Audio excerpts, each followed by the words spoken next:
Evening, folks. Welcome to The View and our scheduled mental health stream, as we discussed during the week that we would do. Joined, as always, for these little chats by Andrew Dalton. Andy, how you doing, mate? Very well, thank you. It's been another good week for the football club, going into the international break, top of the league.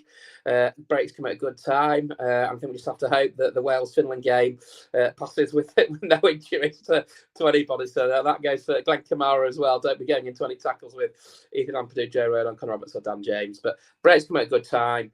And we look forward to the Watford game a week on Friday. Yeah, and we will do our normal pre-match preview for that closer to the game. We're navigating the wonderful world of the international break. And we talked about this for a while. Myself and Andy have spoken about this, and we were trying to look at when was the best time to do this. And we kind of said the international break probably feels like the right time to do it. There's a focus away from football. We can sit back and look at stuff. So, and plenty of people in chat, Andy, who were saying thanks for doing this. And I would like to point out as well, this is very much Andrew Dalton's idea. This is very much what Andrew wanted to discuss. I've gone through my own issues with mental health, but not to the same extent as Andrew. And it's a very important conversation to talk about. And as Steve Brown said, thanks to Jerry and Andy for the stream. Many men will think they're being soft when they admit to mental health issues. Trust me, the best thing to do is open up and talk to others. Best thing that you did. Steve, I'm right there with you. There's a lot of people said that as well. Stevie also said up here as well about this. As did Jim Towers as well, saying great to get back for it. And then Steve, who also says hi, by the way, says most people are struggling day to day. He knows he does. Always better to talk to someone. Never sit in silence. It's good to talk. BT's best advertising campaign ever, and it should apply to more than just telecoms. It's good. It is very, very good to talk. Quick comment here from Dave Thornton. Hey up, lads. I'm currently on duty with Leeds United Women, so can't watch live, but wanted to pop in and say hi. It's a topic close to my heart. I will catch you later. Cheers, Dave. Thanks for that. And thank you for Dave taking me to Square Ball on Tuesday, which will be out, I think, on Monday. I did a piece about my book, which I know we'll talk about later on down the line. So, yes, all go at the moment. You're a very busy man, mate. You're in demand. You're a very busy man. Andy's Man Club got my hoodie, t-shirts, came out. Yeah. Absolutely. By the way, to start this off, this is a tough topic to talk about. It's not for everybody. It's not a topic that people want to talk about. What I would say is respectfully to everybody watching this, whether you're watching it live or watching it on demand, if you're watching it at all, be respectful to the people that are in the comments. Be respectful to the people who are sharing their stories. It's a tough thing for people to talk about. If it's not your thing, that's okay. That's absolutely fine. You don't have to watch it and comment on it. And if it is your thing, I would like people to feel free to share, as I will get to later on. There's a man that I work with called Chris Smith who regularly says vulnerability is a superpower. I very much believe that that's the case. I've gone through, it took me a while to get there, but very much believe it to be the case. Lee Clark saying, evening, Jer. Andy, good on you both for having this chat about mental health. Many, many people suffer from this terrible thing. Always best to talk about it and lean on someone. And Juan Martinez popping into the chat. Good evening, Mr. How are you doing?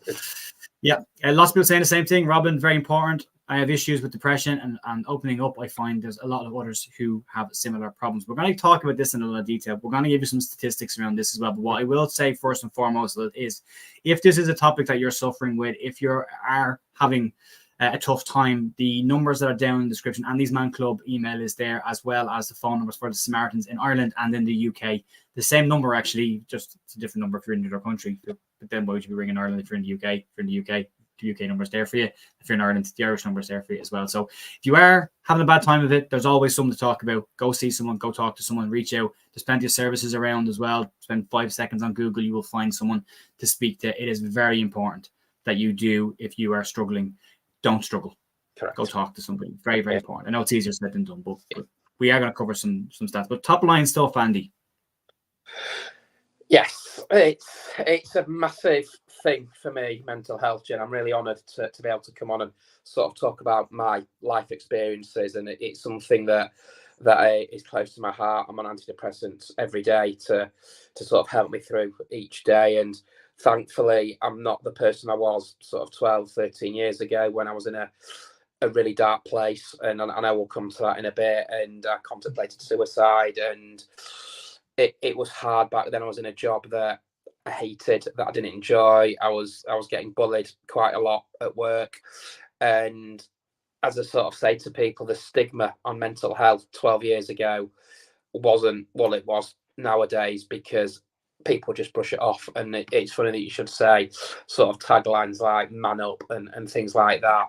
And when you're going through dark times in your head, and I will be the first to be honest and open that I went through a lot of dark times, and I would wake up sort of 10, 11, 12, 13 years ago and didn't want to move, didn't want to go into work, just want to hide under the covers, not talk to my own family and friends. And eventually that would lead to a situation where I wanted to jump off a balcony in my flat in Leeds City Centre and sort of no longer be here. And thankfully, I didn't jump, thank God, and I got the right help. But honestly, there is people there to talk to. It's not as bad as it was 12, 13 years ago.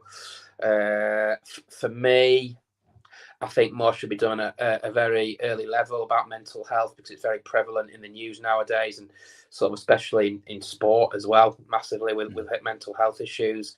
And personally, I think it should probably taught in school a little bit. Mine sort of does go back to my school days when I wasn't the most academic of people, so to speak, and I did struggle at school. I'll openly admit that. And when you're going home and you're sort of crying and you're only a kid, you don't really think about it too much.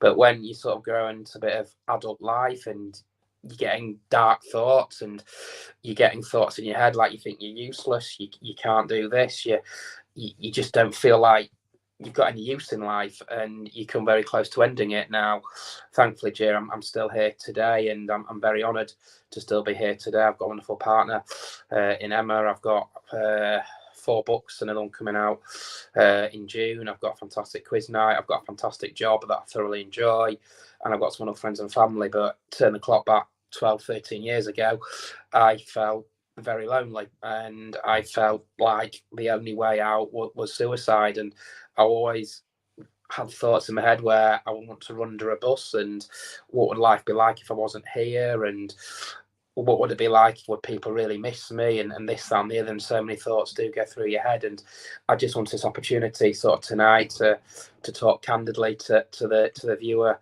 that there is support out there. It wasn't what it was like 13 years ago. Andy's Man's Club is absolutely brilliant. There's so many different sources out there, and I can't recommend them highly enough. But whatever the issue you're having, I'll speak to you, I'll speak to Emma, I'll speak to my friends, my family, and say just a phone call for 20 minutes can just make all the difference. And even in work, because I felt the job that I had at the time, 12, 13 years ago, I didn't have that outlet to go and speak to people, and that is difficult. And when you do go home, you cry every night, and you wake up thinking, oh God, I've got to go through the same rubbish again the next day. It is exhausting. But thankfully, nowadays, I'm in a job where I've got a wonderful wellbeing team, and I can't speak highly of them. But yeah, I did feel 11, 12 years ago that the stigma of mental health, it was just a case of man up, nothing wrong with you kind of thing. And it's changed massively, and it's changed for the better. Yeah, it has, and it's getting better, but it's still there. It's still important that we don't get complacent with it as well. Like, people think, oh, there's lots of different charities out there, and there's lots of different therapies out there to help people, and we can stop talking about it now. Absolutely the opposite for me. I think it should be continually talked about. It's very, very important that we keep talking about it, because we've all been there. And you mentioned your childhood, and I know my stuff stems from being bullied the second I entered school. I grew up in a lower class part of Dublin, and I was not the smartest of the 3 kids in the family. My sister was pretty smart. My brother was pretty smart. I was not so smart, but I had other things that I wanted to do. But I was systematically bullied from the second I went into school. Some pretty bad stuff that I didn't deal with when I was a kid, and finally left school. I tried to leave school a couple of times before I actually finished school and graduated from school fully. Tried to leave a couple of times. Just, I didn't believe in the anti-bullying campaigns that the schools are running at the time. I still have issues with some of those campaigns. They tend to be ran by the wrong people. But I think a lot of stuff at that time I pushed down, moved on. Went to college, tried to rediscover who I was, tried to reframe who I was with different people, new groups of friends, got older, went to the jobs, did the same. There was always one thing that dragged me back to being who I was as a kid, and that was football dressing rooms. From the amount of clubs that I played for, if you're playing football with your mates, the banter that's there is good. If you're playing football for a football club that you've joined, and they're not all mates there, and the banter there can be a little bit different and can be a lot more a lot closer to the bone, a lot harsher, a lot tougher, and can be very, Yeah. very difficult to listen to. And it can affect you in a big, big way. I played Yeah. for a couple of clubs where the dressing rooms that I went, there were certain individuals in the dressing rooms who made my life hell. When I played for the clubs. But you want to play football at a decent level, so you stick it out and you try and deal with it. And you're, again, the stigma of, well, you're a bloke, you're a man, deal with it. It's part of the game. It's just stuff. I watched Just Joe's show tonight talking about Ben White and his situation and being kind of a shy, quiet lad. And, you know, I completely agreed with Joe on this. But Danny Mills' comments today on TalkSport about him not being a man, I thought in this day and age, from a person like Danny, you need to do better. We need to do better than say things like that on national airways, because it's got nothing to do with manliness. It's got nothing to do with anything like that. It has just got everything to do with a personal issue. The player doesn't want to play. There's reasons there. It's got nothing to do with being a man or being a woman or being whatever. It has nothing to do with that. So we've got to do a better job of phrasing things the right way, you know, because big things can hit. And footballers are the same. I know they earn an awful lot of money and they've got, as Daniel Farkas says, they've got great lives. Yeah. There is a person behind the player, you know, and you don't know what those people are like. I have ADHD, so my biggest thing is overthinking. I overthink everything. And I've dealt with a couple of comments from people on this channel over the last 2 years. And well, 99.99% of the comments that are there are football related or positive messages. There's always one or two from a couple of idiots who think that they can have a swing at you. Usually faceless accounts. Yes. Usually unnamed accounts, you know, the bravery that comes with that. But it doesn't matter how many positive comments are there. It's the negative ones that you go to bed with. It's the one that's in your head that thinks, you know, I'm doing this for my reasons, you know, not for money. I'm doing these for other reasons. For me, we'll get to that later on as well. But I did want to share some statistics with people. Sorry, Andy, go ahead. No, it's funny you should say that, because I think I mentioned before, at the end of the 2021 season, we'd just beaten West Brom on Sunday, and I put a tweet out saying thank you for all your interactions this season. It's been good fun, and I hope you really enjoyed the statistics. And I got probably 99% very positive comments, and there's one negative comment that basically said you're spooning off the football club to your mental health, and I just sat there in tears. I did not know how to approach that comment. I did not know how to react to that comment. And I didn't ask to be the way I am. I didn't ask the doctor to say, I've got anxiety kind of thing. I've got depression. It is who I am. That is just the person that I am. That is me as an individual. And to be told, we get to that later. Yeah, to be told that you're sort of spooning off the football club, you're making money off a football club, because I had anxiety, really hurt. And I just sat there. It was a Monday morning. I think it was Bank Holiday Monday.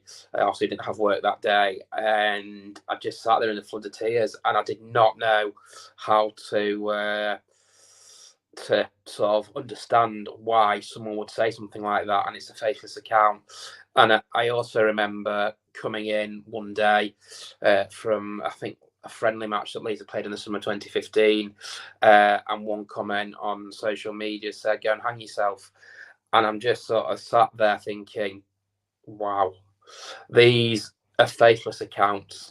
And I don't care if you've had a drink or what have you, it does not excuse anybody to tell somebody to go and kill themselves, because you don't know how much those words can hurt somebody inside. And I know they say sticks and stones will break my bones, but words will never hurt me. But I don't believe in that.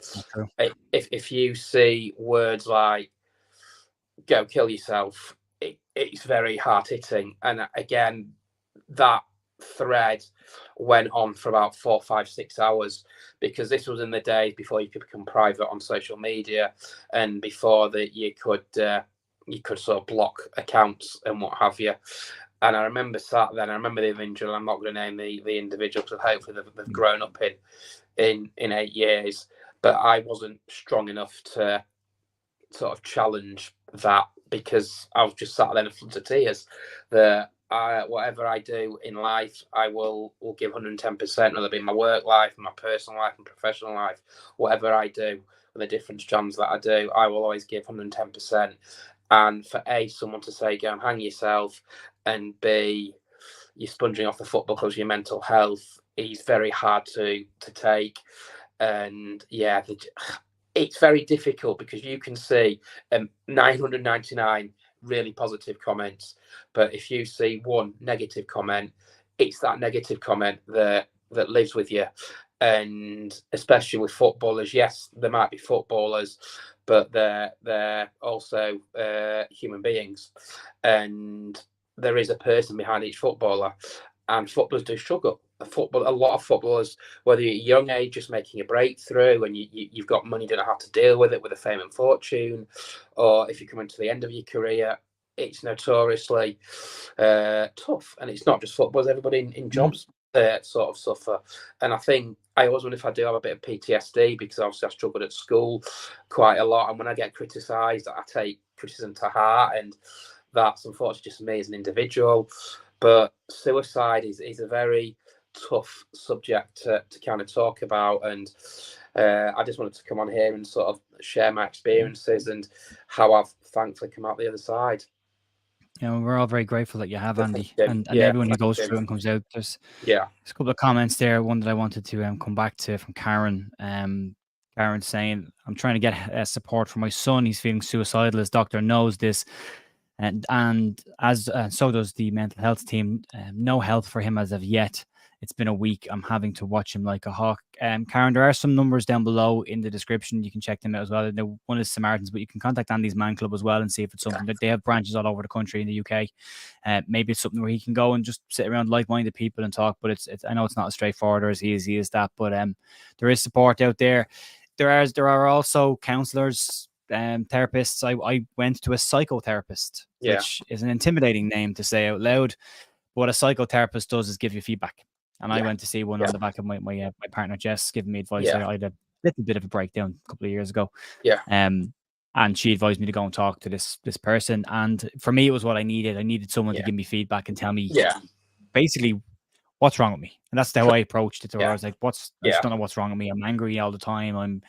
Certain things are really bothering me that shouldn't be bothering me. I can't get my head around it. I can't level myself out. I needed feedback from her. Ultimately, there was nothing wrong with me. It was just I needed to talk things out and deal with them. And she gave me some really good advice. But there are other therapists who will just sit and listen and let you find the answer yourself. And they will direct you to ultimately where the answer is. But an awful lot of them are private services. They are around. And you can get some. In Ireland, there are services that you can get. Like the one I got was through the HSE in Ireland, which is the Health Service Executive in Ireland. They have these different people, and you just go, and it was a nominal fee, and you get an hour once a week, and you sit and talk to them. But there's lots out there, Karen. I hope we can get some help for you, or you can get some help for you. Hopefully, if he's watching this, just to say, look, wherever you think you are right now, whatever you think the world will look like without you, the answer is probably the opposite. There's a lot of people that care about you. There's a lot of people that will want you around. There's a lot of people who will be very sad to see you go. So, don't stick around, things can change over the course of your lifetime. Who I am at 43 years of age now versus who I was at 16 years of age are two very, very, very, very different people. And even who I was in my 20s, I've changed a huge amount since then. So, it's a marathon, not a sprint. It's tough, but let's try and get through it and try and help each other get through it as well. There was the stats that I wanted to go through on this, because they're pretty hard hitting. And as I said, this is a difficult topic to go through. So we'll get through this in as easy way as we can. I've broken this into UK and Ireland. In the UK, 6,500 suicides happen each year, with 75% of them being men. Men are 3 times more likely to die in the UK from suicide compared to women. And with all of that being said, only 36% of talking therapies are available to men.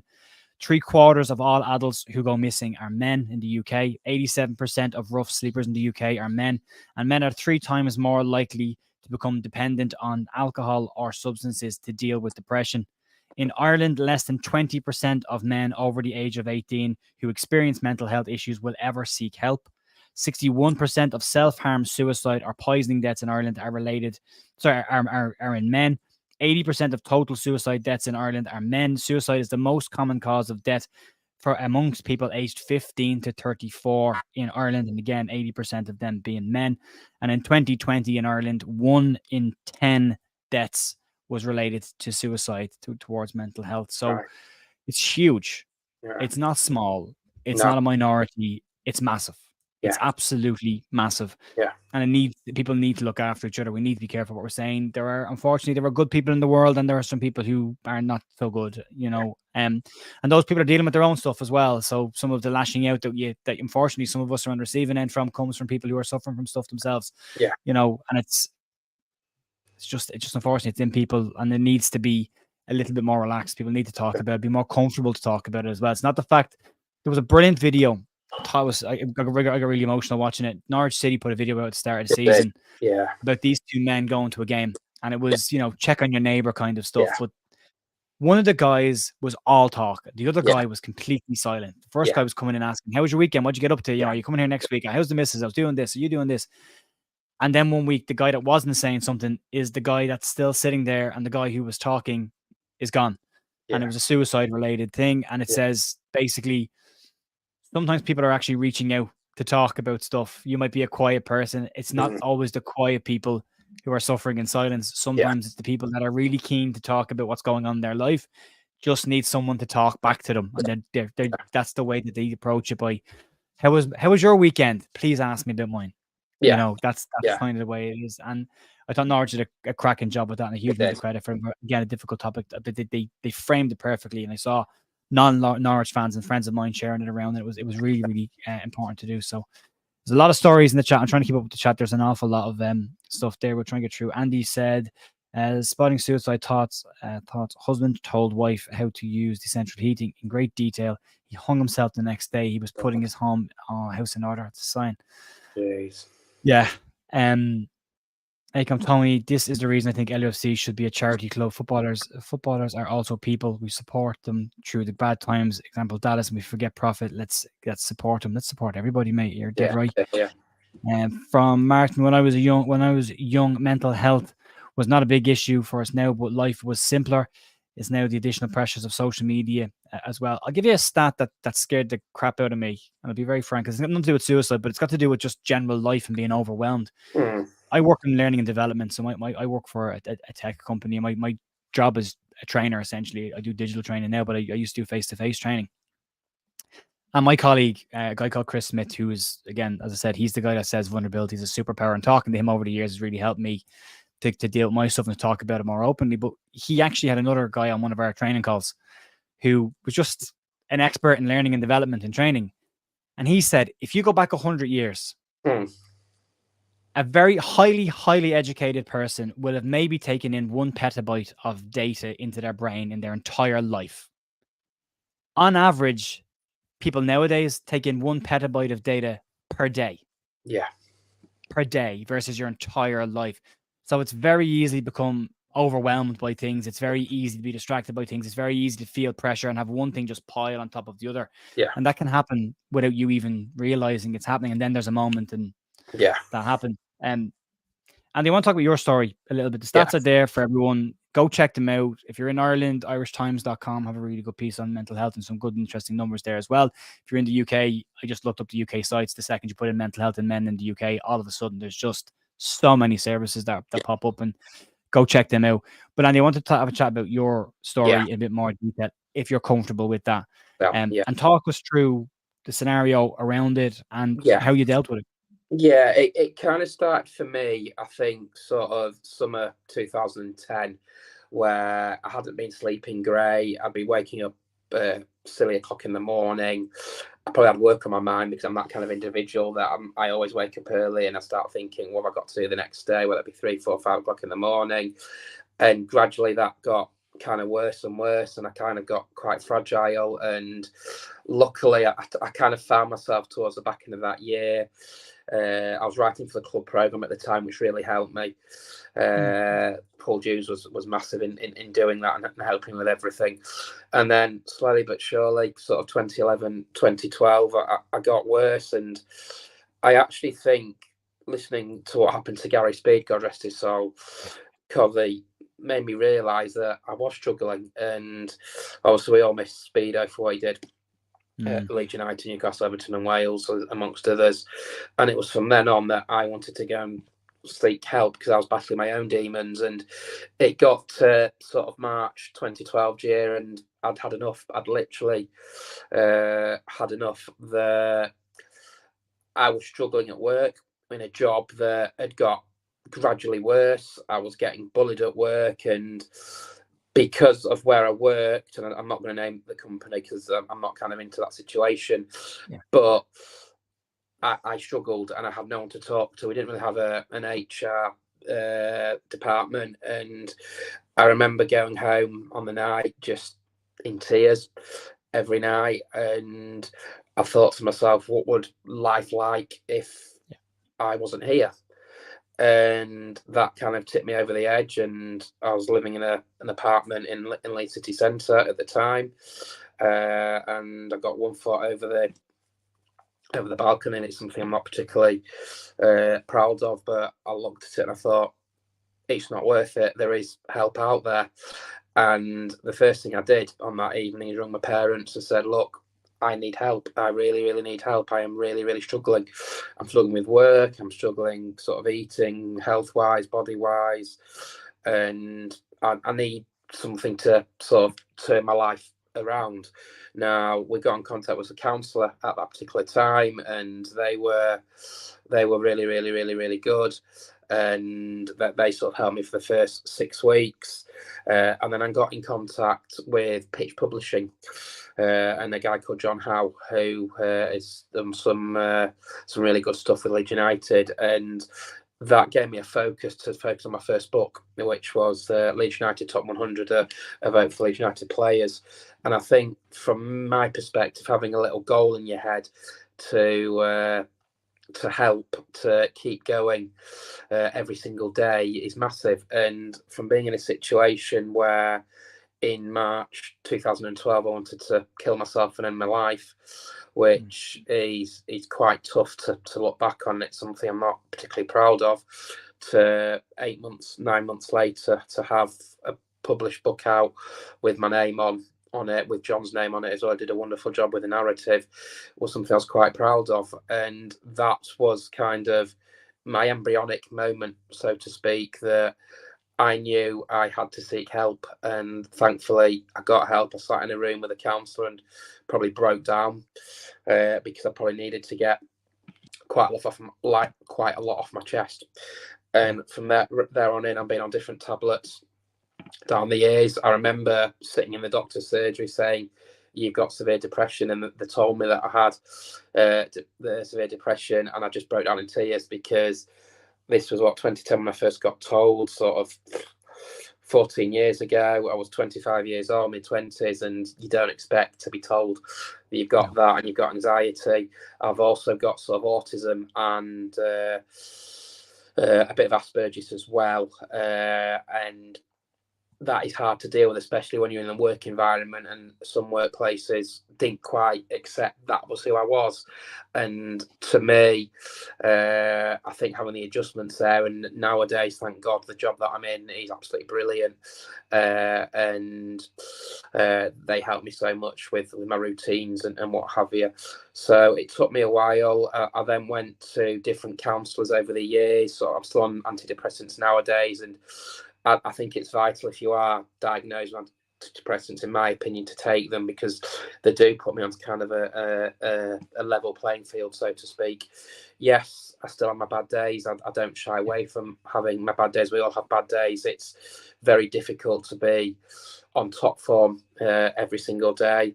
But having sort of different focuses in life and having different goals in life are massive. And there's so many people that I have to thank to still be sat here today, and especially my wonderful partner Emma, who understands sort of what I go through on a daily basis. Everyone at Leeds United is absolutely brilliant. The press guys, I can't thank Jordan, Craig, Dominique, Adam enough. They are brilliant. Tom and Max at LUTV are absolutely brilliant, just to pick up the phone, and if it's whether Leeds United that you discuss, or if it's mental health that you discuss, and they're sort of always there on the other end of on the telephone, and friends and family to support me through. And it is difficult. Having depression is difficult, because you get sort of things in your head that, if I get criticised at work, I used to take it quite personally, and it's not personal criticism, it's more constructive criticism. And I've tried to learn that, and that is quite difficult to get out of that negative mindset, to think, hang on a second here, you do a good job, you just make the odd mistake. We're all human at the end of the day. We all make mistakes. Where no one goes through work life, certainly not making any hiccups at work, because we do. That's who we are, whether you're male, female, whatever. That's the people we are, and I'm just grateful for the support and to still be here today. As I say, start with sort of 4 books. I've got a big charity event coming up next week as well. I'm very proud of sort of the progress that I've made, and seeing the nice comments is quite awe-inspiring. And yeah, it's tough when you get the negative comments, and especially when you get the negative social media, because I do show emotion quite a bit. And as you say, when you get told to hang yourself or get told you're sponging off the football club because you've got mental health is absolutely disgusting. And because I wasn't the kind of person that would stand up for myself, because I don't sort of do confrontation. That's very kind of you, thank you. And I think it is important to speak out. I know it's easier said than done to talk, and sort of my DMs are always sort of open, especially for anybody that's struggling, and I'll try part where I can use my personal experiences. But my main thing from this is to talk to people, Jay, and whether it's the smallest thing or it's the largest thing, it can occupy your mind, because you can just sort of overthink things, and I do overthink quite a lot of things at times, and I do question my confidence and what have you. Like tomorrow, I'm speaking to someone at Leeds about my book, which I'm really, really proud of. I'm thinking, wow, that's an achievement in itself. So yeah, there's a lot of good people out there. There's a lot of people that care, not just for me, but for other people and the community as a whole. And yeah, 90% of social media can be really, really nice. 10%, unfortunately, can be really difficult. And that's why I went on private, because to get comments like that is derogatory. It is very hard to accept. To read things like that for faceless accounts is, they won't say it to your face, because believe you me, if they did, they probably find it very difficult to say that to somebody, to say go and hang yourself. I would never say anything to that. Yeah, we all make mistakes. Nobody's perfect, whether it's your work life, your professional life. But from that day back in March to 2012 to 12 years on from where I am, thankfully, I'm a very different person. But without the support network from Andy's Man's Club, from the council I've seen, from the friends and family that I've had, I probably won't be sat here today. And I'm eternally grateful for everyone that's taken interest in me, like yourself as well, just to sort of invite me on here every week to talk football. I'm eternally grateful for these opportunities, and I'm the kind of person that'll never sort of get big-headed about things, try and take things in my stride and take one day at a time. So yeah, I'm lucky I'm still here. I know there's others that aren't so lucky, but yeah, just talk to people.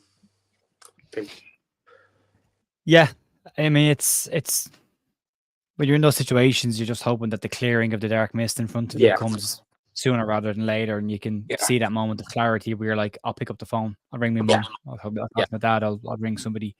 Mine was weird. Mine was nothing to the level of yours, but I had a moment.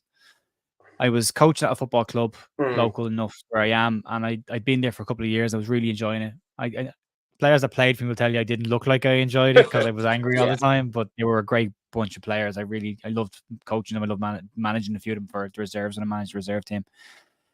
And during that time, I was still married when I started that. Well, just out of a marriage. My marriage broke down. And myself and my ex-wife are really good friends still. She gets on very well with my fiance Jess, and I get on very well with her partner Phil, and everyone gets on great with each other. It's a very mature, grown-up breakup where we just both realized it just wasn't working either, and we had a lot of respect for each other, so we walked away. But then I found out that my job was possibly being wound down as well, and they were trying to merge my job with the UK. So there was a possibility I was moving out of the house, so I was losing my home, I was losing my wife, I was losing my job. And then my dad was diagnosed with terminal cancer for the second time. Now, a massive amount of thanks for Leeds United as well, because I had a stone fitted in Bremner Square for my dad. He was never going to get to see it, unfortunately, the first phase of Bremner Square. And they were just about to open before the start of the season. I sent Emma Jones a tweet saying, my dad's very sick, I'm probably not going to see it. Is there any chance somebody could take a photograph of my stone so I could at least show it to him? Yeah. So she tweeted it out, and I got thousands of pictures from random people who I don't know, who went around and took photographs of my dad's stone and sent it to Emma, and then she forwarded them on to me. And then when I was over in Leeds, I got a chance to talk to them and do a thing with LUTV where we talked about my dad. I got quite emotional. But there was two kind of older gentlemen listening in the side to the conversation I was having with Emma. And when I turned around, they were both crying. Oh my God. My dad was my best friend. He was my best friend. I'm a Leeds United fan because of my dad. I went to games with my dad. My entire Leeds fandom was surrounded by my dad. You know, in Ireland, you can support lots of clubs. My dad insisted I supported Leeds. I wanted to support another club. For my communion, I got a Leeds jersey. It became very apparent very early on that if I wanted to have any kind of merch to walk around with my mates, I'd have to be a Leeds fan or else I wasn't going to get anything. So we used to go to Leeds and they played Shelburne over here. We couldn't afford to get to Leeds. So we used to watch Leeds and they played Shelburne when they came over here in pre-season. And when they did the League of Ireland 11 games, there were our games every year that we go to. Oh, God, yeah. And then when I started to do better in my job and my work, I started bringing my dad over and we started to work together. He retired early because of a hand injury and we started kind of going over together to games. And we'd go over 4 or 5 times a year. We do an overnight once and we do a couple of day trips and we'd always plan our trip around going over. And as soon as we got back, my dad would text me going, right, I was looking at the fixtures for the next 6 months. Like, these are the games you should look at going to. And we try and book flights and get organized. And then he was diagnosed with cancer and it was very advanced. And I don't think it really hit me. I have a very pragmatic approach to death. So I think my approach was very much, we'll get through this. We'll do what we have to do. We can all be upset afterwards. But right now he needs us and we need to be focused on what we need to do for him. So we did that. And then I was with him. We were all around his bed when he passed away. And I was holding his hand. And I got it in my head. My ex-wife had said something to me about when her dad died. She said one day, like, I don't remember what his hands look like anymore. He quite big hands. And that just popped into my head. So I was holding my dad's hand when he passed away. And I broke. I mean, there was nothing like it. Anyone that's experienced a parent or a partner or a friend passing away who you're very close to, it was like nothing I've ever experienced. It broke me in half. And then my sister-in-law, my brother's wife, got sepsis and she passed away.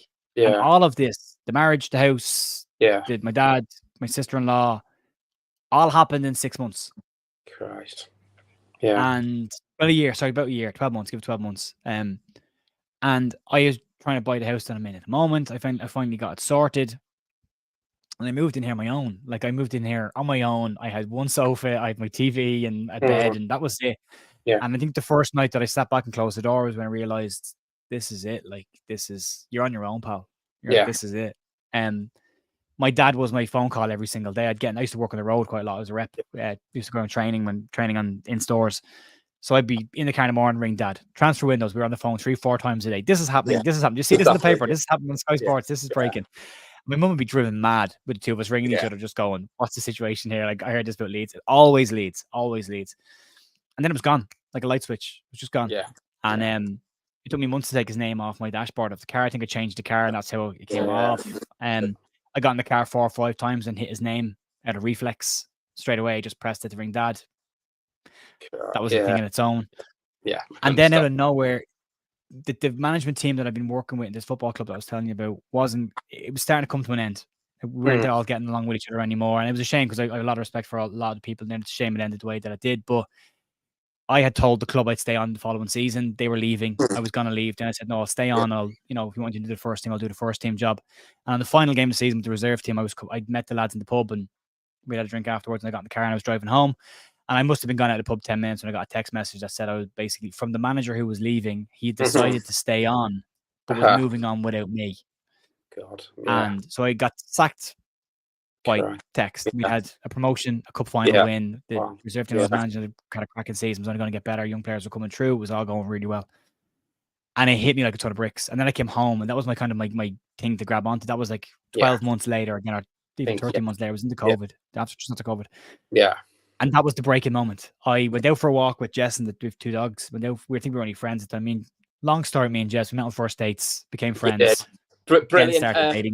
Brilliant clip on Facebook of you two. Yeah. I must say, we were friends for a year afterwards. And she actually was staying in the house, renting a room off me while COVID was happening, just for company and everything else. But we were still just mates. Yeah. And then went out for a walk one day and we just started seeing each other properly. And I went out for a walk with the dogs one day and I got this lead. This is the simple things that can break you. I bought a lead that had 2 leads on it. One handle, 2 leads. That spun around so I could handle the dogs. And I must have got halfway across the road the first time I was using it, and I got tangled up, and I was like, for God's sake. And I started getting frustrated and annoyed, and I have a short enough fuse. So that started to get on my back. And then I think Jess said something like, just leave it. And I lost it. Yeah. Snap. Yeah. I just out loud shouted, everyone needs to get off my back. Everyone needs to leave me alone. I turned around, I got my car keys, got my car and went for it, and just drove. Yeah. And about 20 minutes into that, my best mate rang me and just said, where are you? And I was like, I'm not sure. Heading towards Slane in Ireland, where I live near. Yeah. And he goes, pull the car in. Now, only looking back on it, I had pulled in right at a riverbank. Not that I was planning on doing anything about it, but I just happened to end up pulled in right at a riverbank, which when he got there terrified him because, where you pulled in. It was a horrible time. A horrible time. It was the worst moment. We got in the car, I broke down. And then I went to see somebody and went to got some help, and I went and spoke to this woman in Dublin every Monday. My job were great. I told my job, look, I need to go and see somebody and go to a therapist. I need to get some help. And what was said by my job was great, because my job said, we spend so long honing our muscles of our body to stay healthy. We spend so long working on our physical health. We spend so long on our brains in terms of mental awareness and learning and becoming better at our jobs and expanding our knowledge. And we spend nearly no time on our mental health at all and making sure we're okay to do everything else that we need to do. And it's the most fragile part of the whole thing. So I got to see that over about 6 to 8 months, going to see her every week. And then after a period of time, she said, maybe come in every second week. And then after that for a while, she went, maybe give me a call when you need to have a chat. You don't need to come anymore. And I went through enough, and what came out was my childhood stuff that I went through in school was what came up. My relationship with my dad and how close we were, and that being taken away. And most of it was like withdrawal symptoms from being afraid of things being taken away. So walking away from them before they were taken away, that kind of stuff, which ultimately causes its own problems. But it was tough, and it's you don't think a dog lead was the catalyst for the entire thing. Something as small as a dog lead, and all of a sudden everything came home at the one time, because I'd been pushed down and pushed down and pushed down and pushed down, and then they had that moment. So it's not easy. It's tough for everybody. There are people that are suffering much more than I went through. There are people who have a much harder time on a day-to-day basis. Just be careful what you say to people. Just think, as my mum says, nothing nice to say. Maybe don't say anything.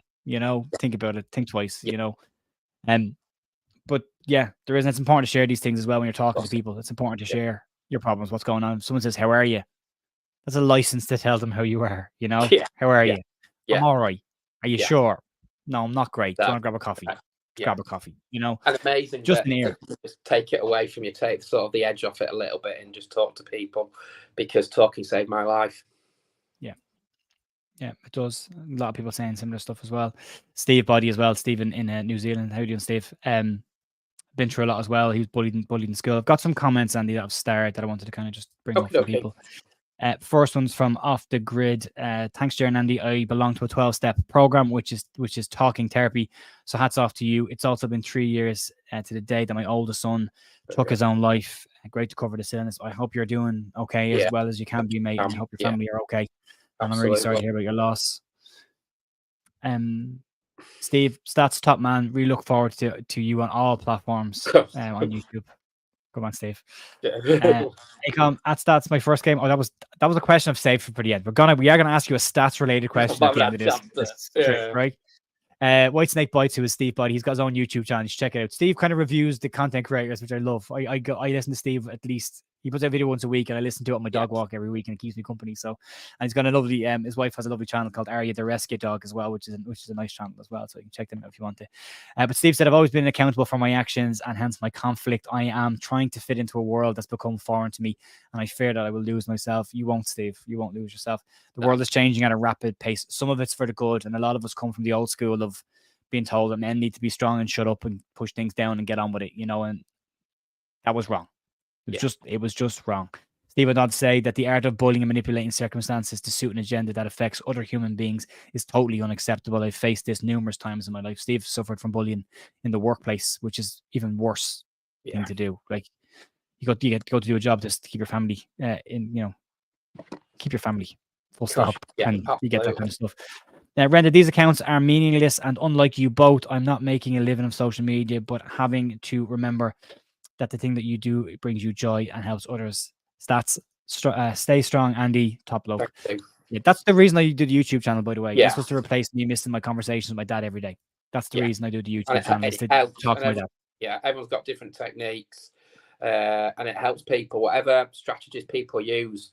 And if it helps, brilliant. And that's my main takeout from all this. As long as you've got your strategies in place to help you, that's perfect for me. Yeah.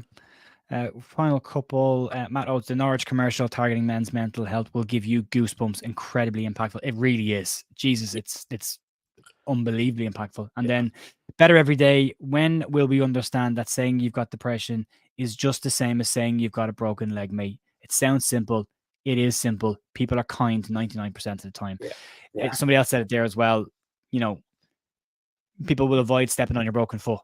But if they don't know that your brain is broken or that your mental health is broken, correct, they can't see that. So you've got to got to try and help people as well and understand. Absolutely. But yeah, this has been tough. Andy, is there anything else you'd like to speak about before we wrap it up tonight? I think just that if you are struggling, whether it's financially or mentally or whatever problems you've got, there is help out there. And I remember one night I do want to sort of pick up on. I was temping in a role, and I got made redundant from that role. I was doing some commentary on Leeds United through Radio Yorkshire. That then stopped literally the same day I got made redundant. And I was told that exact day that my granddad had 2 weeks to live. So that night, I had to ring Samaritans because I just didn't know where to turn. This was 2017. I didn't know where to turn, and I just sort of exploded on the phone to them. And Samaritans are brilliant. They're 24/7. They're wonderful people to talk to. So yeah, talking really saved my life. And if you are struggling, my DMs are always open. About the smallest thing or the largest thing. We're always there to talk, and we're all one big family, and we'll all help each other. Yeah, I've met some very nice people since I started doing this YouTube channel, you included, mate. And you're right, man. Yeah. I followed you for a while on Twitter. Yes. And then to get a chance to actually work with you, do some stuff with you, is really cool for me as a fan of watching stuff, because I wouldn't be active on Twitter. It helps massively. Yes. I love it. But I also need to shout out a lot of people like Alex from the American Leeds podcast, Michael, who does it with him as well, Chris as well, that's over there. They were my first kind of co-streams, or my collaboration ones, which got me moving with this. Joe Wayman's been a huge help for me for lots of reasons. We're mates outside of this now. We talk, we text and chat back and forth. Joe Blackburn, Andrea Russo, Steve Boddy, all the lads at Ordinal Better, Luke and the boys over there. I'm probably missing a couple of people, but there's a community, Lewis Dayton as well. There's a community of Leeds United channels who help each other out, collaborate on stuff all the time, and it's brilliant. Yeah, Evie as well. God, can't forget Evie and her channel as well. Kate that did Leeds Bird Rants as well. There's some amazing people who keep in touch with each other, who look after each other, who are, collaborate and do stuff together, and it's brilliant. It's lovely. It's a really, really cool environment, and I'm very grateful that I get to be in this space and doing this thing. And as I said, the only reason I'm doing this was to replace the conversations that I used to have with my dad every day, because I missed him. I miss talking to my dad. So this is me talking to my dad. He will be so proud of everything you've achieved in your life, and the way you've grown this channel as well is absolutely brilliant. And he's always there watching over you, being proud and smiling up there. I'm absolutely certain. Yeah, there's a lot of things I wish he'd seen. I wish he'd met Jess. I keep saying that. I wish he'd met Jess, because my dad was a pranker. He was constantly he's always up to something. He was always trying to not cause problems. He was always trying to mess with somebody. All good natured, never anything serious, always good natured, like a bucket of water on a door, like, that kind of stuff, or a water balloon somewhere. He was always messing. And Jess is very similar too. They would have got on very, very well. Folks, but I will wrap up today by saying the same thing. If you are struggling, talk to somebody. Don't think you're alone. You're not. You will be surprised at the reaction you get. If you don't think anyone wants you around, I guarantee you they do. Look down below in the chat. There's numbers there, and someone's just said, Jared, any songs set you off? There was a Wolf Tones song that my dad introduced me to years ago called The Old Man. And I'm not a sentimental guy. I wasn't. I'm getting more emotional as I get older, which I think is a good thing. But my dad introduced it to me when I was in the back of my mum and dad's car coming home from work in Dublin when I was about 21, 22. He goes, listen to this song. And my dad was big on words. Listen to the words. Ignore the music. Listen to the words. Listen to the words. And there's a line that says, I miss him, the old man. He was more than just my dad. He was my best friend. It sets me off. I'm going to go here. He's more than just my dad. He was my best friend. And I miss him, the old man. And it kills me. Every time I hear it kills me. But every now and then I want to listen to it because I want to remember him, so I will every now and then listen to it. But funny enough, my dad's eulogy, I finished his eulogy off by using some lines from Marching On Together, where you know, I said we've been through it all together, we've had our ups and downs, but we'll stay with you forever, at least until the world stops going round. Yeah. You know, that means more than just football. That means more than just football. Leeds is more than a football club. Leeds is more than a badge. Leeds is everybody who's connected to the club, who supports the club, who loves the club, local or not. Everyone's in it together, you know. So reach out, talk, you know, and you know, the comments are always open here as well. I'm on Twitter, my DMs are open as well. If you're having a bad time, you know where we are. You know, if no one else to talk to, you know where we are. And the numbers are down below if you want to check them out. And there's an Andy's Man club in every region nearly in the UK at this point. So, you know, or an equivalent. So go check it out. Go check it out. Right. Thanks. Andy. No. Yes. Can't finish on that note. Yes. Here's the note to finish on. My first game was Leeds versus Newcastle on Boxing Day, 1968. How many times have we played Newcastle on Boxing Day? Christ. Recently, 2000, I think we lost 2-1 up at St James's Park. Mainly played Sunderland on Boxing Day, really, in 02, 04 and 06. I can't remember. I'm sure there is more the way I don't know. I played Newcastle on Boxing Day, but we also played them in 98 and won 3-0 up at St James's Park.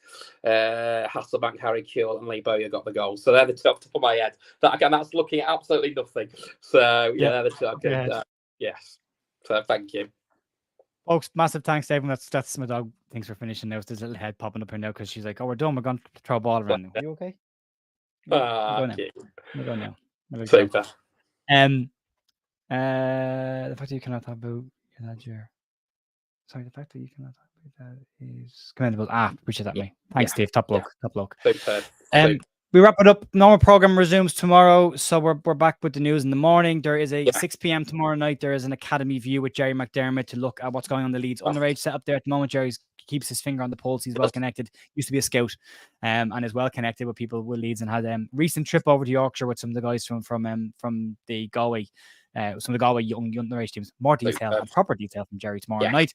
You can check that out. And again, massive thanks to Andy for sharing the story and coming on talking with us, but also to every single person in chat who has shared some of their situations as well. Vulnerability is a superpower. You know, use it. Don't push it away. Embrace it. And I'll see you tomorrow. Andy, you'll be back for the preview next week. It's nearly there. We're nearly out of the international break. Yeah, look forward to it. Brilliant. Right, folks. Have a great evening. Talk to you tomorrow. See ya. Bye. Done.